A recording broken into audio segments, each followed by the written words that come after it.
আমি স্থায়ীভাবে কখনো কারো প্রিয় বন্ধু হয়ে উঠতে পারিনি। স্থায়ীভাবে কখনো কারো প্রিয় মানুষ হতে পারিনি কারো প্রিয় ভাই বোন কিংবা স্বজন হয়ে উঠতে। প্রয়োজন শেষে আমার গায়ে জড়িয়ে রাখা প্রিয় নামক রেপিং পেপারটা চিরে দুমড়ে মুছে ডাস্টবিনে ময়লা আবর্জনা হিসেবে ফেলে দিতে কেউ 2 মিনিট সময় নেয়নি। আমি এতটাই আবেগী যে দু হাত ভরেই শূন্যতা কুড়িয়েছি।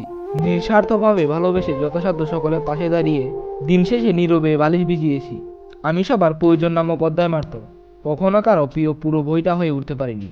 জীবনে যাতাকলে পিছে পিছে নিয়তি বলে আজ সবই মেনে নিয়েছি। জীবনে এই প্রান্তে এসে একটা কথাই স্পষ্টভাবে জানলাম, অস্থায়ী এ জীবনে কেউ স্থায়ী হতে আসে না।